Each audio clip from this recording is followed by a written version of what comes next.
দিনাজপুরের চিরিরবন্দরের আত্রাই নদীতে ভেসে ওঠা অজ্ঞাত পরিচয়ের দুই যুবকের মরদেহ উদ্ধার করেছে পুলিশ। সোমবার 12ই জানুয়ারি বেলা 11টার দিকে উপজেলার ভিয়াল ইউনিয়নের লক্ষ্মীতলা ব্রিজ সংলগ্ন বানিয়াখালী এলাকা থেকে মরদেহ দুটি উদ্ধার করা হয়। নিহতদের আনুমানিক বয়স 30 বছর বলে জানিয়েছে পুলিশ।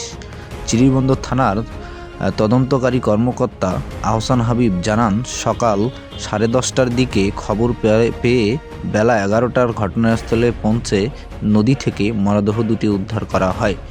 নিহতদের পরনে জ্যাকেট, মাফলার ও টুপি ছিল, তবে এখন পর্যন্ত তাদের পরিচয় শনাক্ত করা যায়নি।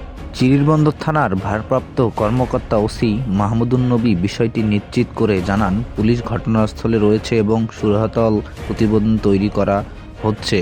ময়নাতদন্তের জন্য মরদেহ দুটি দিনাজপুর মেডিকেল কলেজ হাসপাতালে মর্গে পাঠানো হবে। তাদের মৃত্যুর কারণ ও পরিচয় জানার চেষ্টা চলছে।